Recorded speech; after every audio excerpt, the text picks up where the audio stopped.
and good evening, everybody. I am deeply honored to have Kelly Patterson with us this evening. And it is a harrowing story, so viewer discretion advised.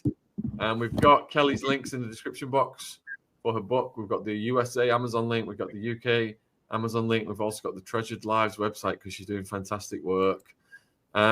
Before we proceed, Kelly, then, I just got to make sure that you waive your anonymity because of the nature of what you're talking about, and we have permission to publish this story. Absolutely. All right, thank you. Let's go back to the very beginning then of what your life was like growing up before these things happened. Before, that's a good place to start.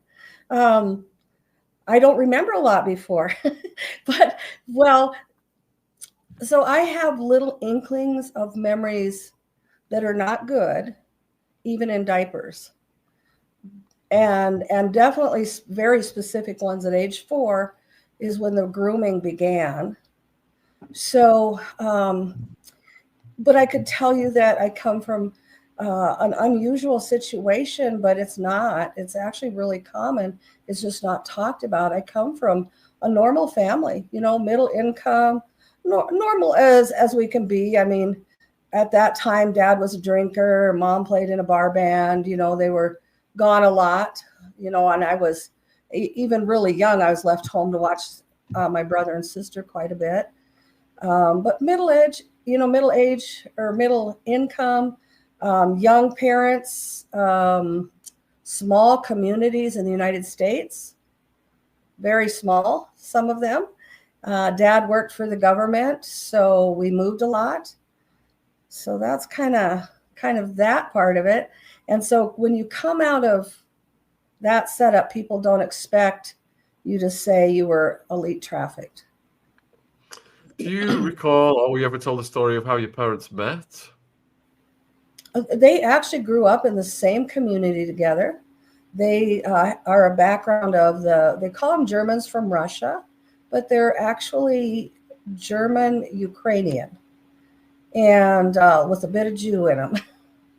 And they met in the small farming community in South Dakota of the USA, which is where I am now.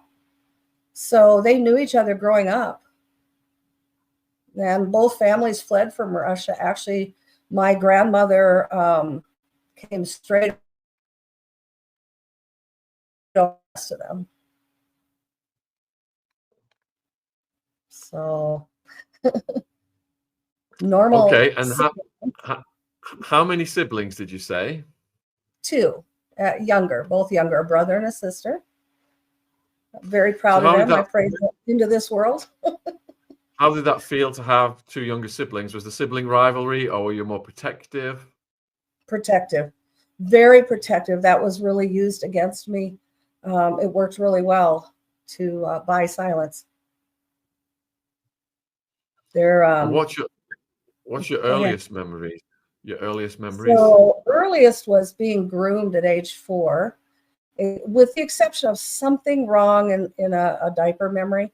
But at age 4, there was actual grooming going on by a relative and also by the neighbor. And the neighbor in the community we lived in turned out to be the head over the state. Each state has a head over their organized crime. And he turned out to be, unbeknownst to the people in the community, he was the head over our state. And he took a liking to me.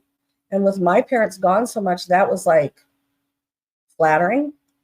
And I was hungry for that male attention. So he, of course, picked up on that right away. And I think there was a lot more to it than that, maybe, but that's what stands out to me. And so he began to favor me. He was a philanthropist, really well known in our state as well.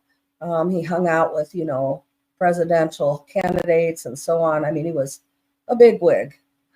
So being his neighbor seemed like a privilege, being his favorite even had like a nickname for me, and things like that. That all seemed like a privilege. And even other children in the community were jealous because I had his attention and they didn't.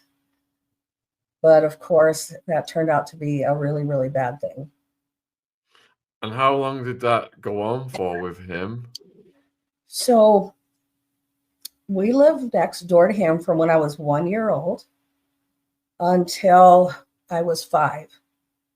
We moved out of state, and the grooming continued out of state, something I didn't realize would happen when we moved. And when we moved back into the same community, but in a different neighborhood. However, by then, I had already been somewhat groomed quite groomed. And at age 6, he actually introduced me to the trafficking ring. Oops, did it once already. The transporting ring in the community. And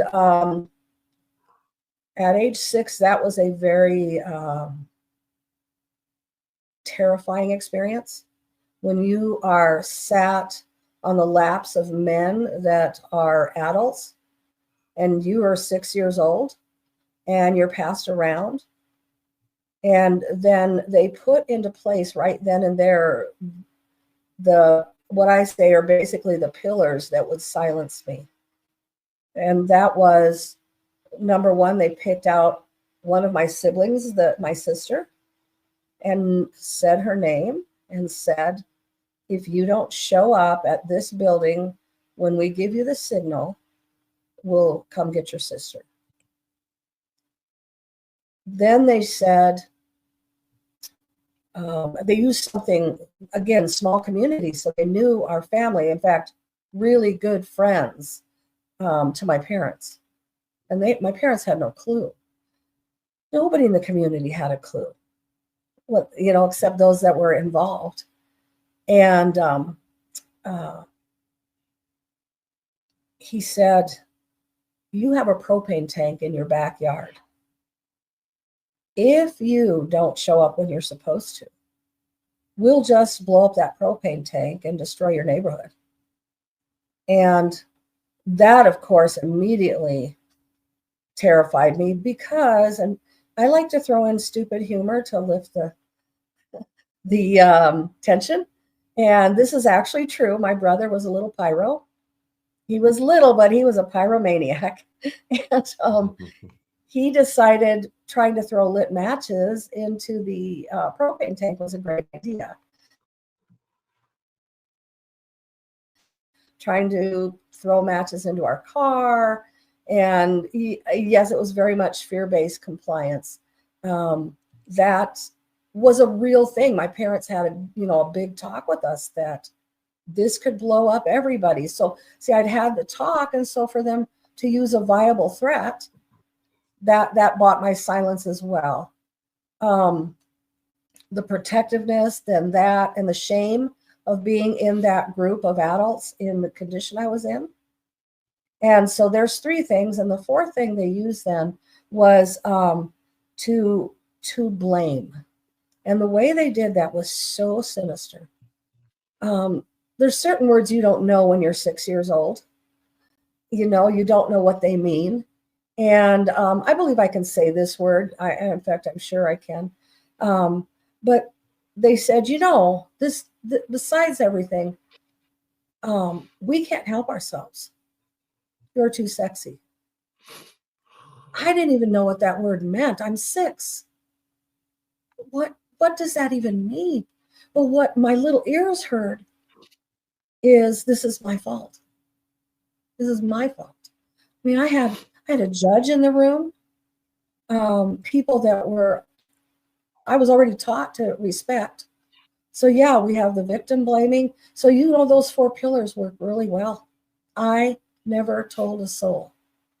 I didn't even realize how well it worked until my brother read my book last year, finally. And he was able to verify a whole bunch of things in the book, which was really helpful. But he said, I know exactly which building they had you go to. He said, you might not remember what you did, but you told me, and he was only 4. He said, you told me don't ever walk by that building, ever. Bad things happen to children in that building. And he said, Kelly, I never did. He said, my whole life living there, I walked across the street when I got close. And that was comforting. After all these years, it was comforting because despite all that they did, I was able to protect my siblings in the way that I knew how, even though maybe they were never going after them anyway. It was just a nice thing to hear. So, the And dark I thing love started at, questions, Sean. So you got the dark stuff starting interrupt at age anytime. 4, and then by age 6, what you've just described. So, are your parents so absent they're not detecting anything? Right, right. And also, I was the good child. If well, it's not that we weren't all good kids, but I was the girl that obeyed everything. And if I did anything wrong, I told on myself. So not in a million years would they expect that something was going on that I wouldn't tell them about. They had no real reason to think so. And you know what they do to you, and this might be a USA thing, a small community thing, but whenever I speak in small communities, they recognize this immediately. We have a siren that goes off in the community at noon and again at 6 p.m., and it lets you know what time of day it is. And this goes 7 days a week. Well, in small communities where everybody trusts everybody, and in those days, especially, there's no training on good touch, bad touch, or any of that. So that siren would go off at 6. It simply meant now it's time to go home and eat. But we would run the streets. Everyone did. It just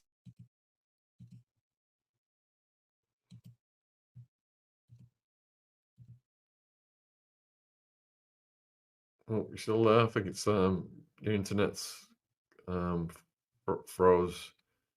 Looks like you're frozen on the screen. I think your internet has gone.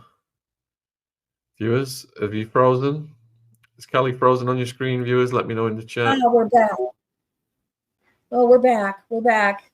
Was that We're both of back. us that went away, or just It's was it your both of internet, us, or because just yeah, it's your internet signal.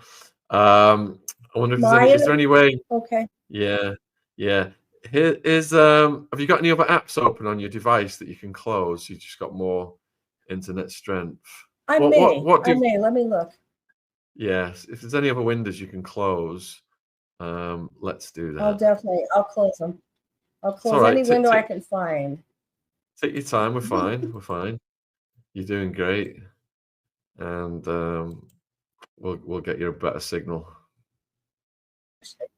I do see one. There we go. Maybe that'll be Okay. better. Yeah, let's try that then. Maybe that'll be better. Sorry about that. Yeah. Okay. Yeah. Just keep going. You're Okay. doing great. Yeah. So you were talking, about your Remind me where I parents. was. You were talking about your parents being absent and how these people are completely manipulating Oh, your life. And do you want to let the viewers know yeah. whereabouts this was in the USA? Some people are asking. Oh, yeah. The state of South Dakota. And which is interesting too, because that's not thought of as people usually think of the larger cities, the more populated areas. But what people don't understand is rural America is actually prime bait, prime, because no one's expecting it. And there's so much area unpopulated. It's very easy to hide. It's so easy to hide in plain sight when nobody's looking for it as well. And of course, again, back then, even that T word was never used. Well, it wasn't even known. It wasn't a thing. So, and you think when you're in it, you think you're alone.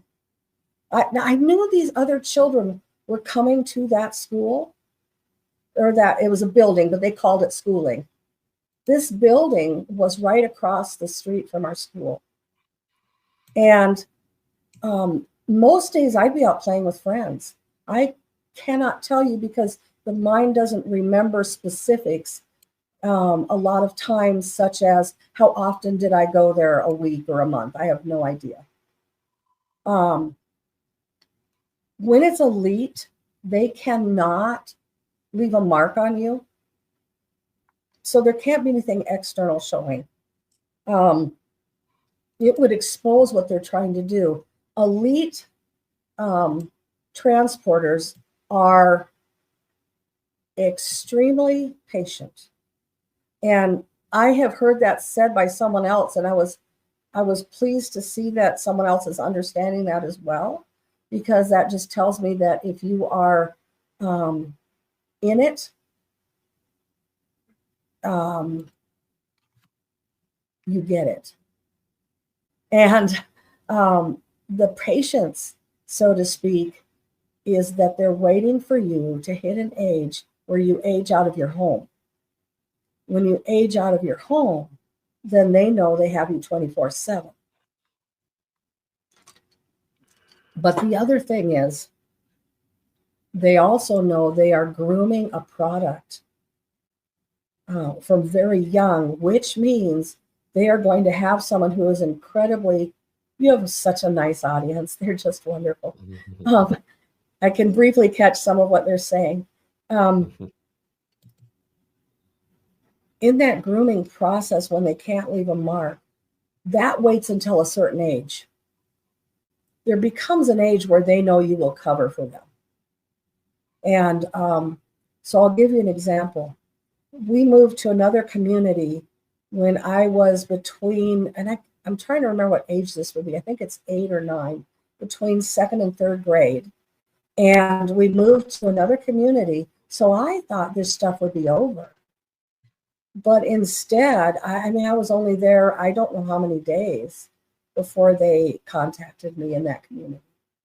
And then it was a different building altogether. And yeah, I think so too. Someone said MK Ultra. I have so many things that point to that we're pretty certain. I don't have any government statements, but I have a lot of other things that really point to that. So at age 9, they're putting me in, and I don't know. Adult videos. I wanted to I looked at your little sheet there. Thank you. Wasn't sure what to call them. And I'm 9. You do have a picture of me at age 9. When I looked at, a friend actually sent that to me after reading my book, and it was from her birthday party. And our birthdays were just a few days apart. She sent that so I could see what I looked like at that age, at age 9. And I think you have it anyway. Maybe I'm holding a little tiny book up. It'd be the youngest picture. In the email with the pictures, the youngest picture is age 20, it says on these ones. Oh, that's okay. I sent you 2 different groups, I think, maybe not. Is there a different email? If there's a different email, let me just check real quick. Yeah, that's okay. It's okay. And even if we don't have them, it's okay. You know, I cannot recall, honestly. I had a lot of thoughts of what I was going to send you and what I wasn't. But age 9, all you have to do is check around sometime when you're out and about, you know, your children, your grandchildren, neighborhood children. And I was shocked at how little and how young age 9 is. And you think when you're the one in that situation, you think you're so much more grown up than you are because you're being in those films with other adults. So in your mind, you forget you're just a baby. And it was so much truth for me to see photos at that age and go, holy smokes, I was so little. Then and you don't know that you carry some self-blame or ownership until you face things like that. And then those feelings come up and you realize, oh, I was seeing myself so much older. And so we were in that community until I was 13. There's a statistic that children only survive, we always call it HT, but transporting,